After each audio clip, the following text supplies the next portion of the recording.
Hello, music fans. My name is August from musical groups Sea Housing and Dust Bunnies, and this is Album of the Week number 7, I believe. And let's talk about it. So, this week's Album of the Week, it's 28th anniversary. It came out on this day in 1997.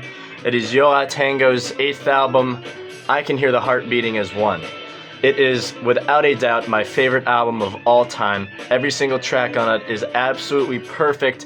It's an amazing blend between their more indie rock, noise rock kind of stuff from Electro Pura and Painful, combined with their more quiet, dream poppy post-rock stuff that they would go on to create with the following albums, And Then Nothing Turned Itself Inside Out and Summer Sun.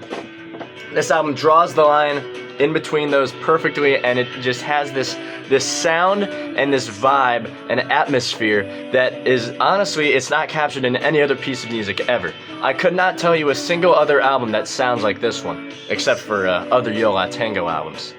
Opening track, Return to Hot Chicken, draws you in beautifully with Ira Kaplan's signature E-bowing and reverberated Stratocaster guitar riffs, and just a fantastic, catchy little ambient instrumental rock piece to start you off with.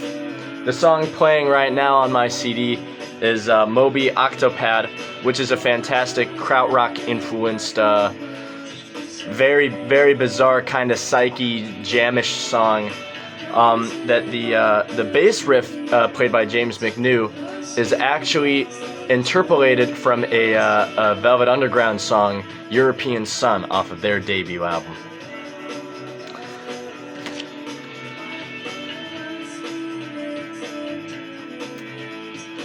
Lead single and band hit Sugar Cube is just perfect definition of noise pop. Fantastic guitar playing from Kaplan again, and I mean, more amazing singing from Georgia Hubley, and amazing. Georgia Hubley is also just one of my favorite drummers ever. She's amazing. Damage, amazing sort of ambient, feedbacky, reverbery. I wouldn't quite call it shoegaze, but it's got that sort of dream pop influence, but still mixed in with the indie rock.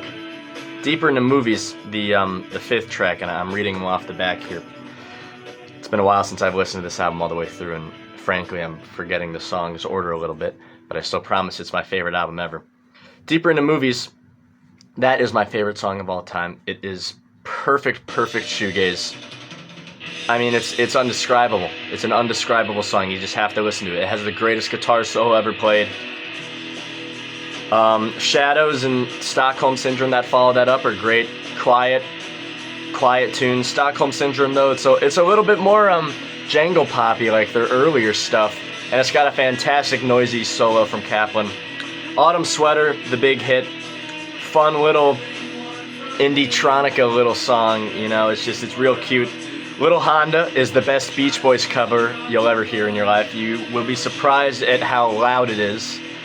And Green Arrow is just a fantastic ambient post-rock song. It's beautiful. It's a beautiful melody.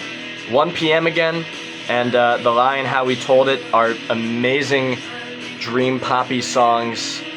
Center of Gravity, fantastic bossa nova song, or influenced. You hear more of that kind of stuff on Summer Sun. Spec Bebop, not always a fan favorite, but is one of my favorite songs off this album. It's 10.5 minutes long, and it's this weird, dissonant keyboard and distorted guitar jam with just very wacky drumming from Hubley. It's incredible. And then We're an American Band has one of the greatest guitar solos ever recorded in the history of mankind, played once again by legend Ira Kaplan. It is the perfect closer to the album. It's this beautiful space rocky, just perfect. You have to listen to it. This is an album that you cannot describe. It's warm, it's loud, but it's soft. There's so much. It's lush. You have to listen to it. And then, you would think after that perfect album closer of a song, they would close the album off with that, but they don't. They close it off with a very extremely simple, soft, quiet cover of My Little Corner of the World. Most people, like my friend Jonah, would say that was a poor decision and they should have ended on We're an American Band. But I think it's actually a perfect decision, because after the incredible spaciness that We're an American Band takes you through, you know, you're just left in awe. It's like, how can you go back to the regular world after experiencing this beautiful album? But this song gently holds your hand back into reality, and it wakes you up from the dream that Yo La Tengo brings you into.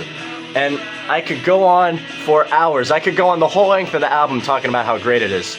So I'm just going to leave it here with a 10 out of 10 score. This is the second 10 out of 10 score for this channel. It's my favorite album of all time, my favorite band of all time. You have to listen to it. Absolutely should listen to it. And they're a huge inspiration to my music that I make too. Wink, wink, I make music. You should listen to the music that I make. I have an album coming out soon. Actually, 12 songs, 54 minutes. Jam-packed little record. And I'll make a video about that when it comes out. But that is this week's album of the week. Yo La Tengo's I Can Hear the Heart Beating as One. 28th anniversary, 1997. On this day it was released.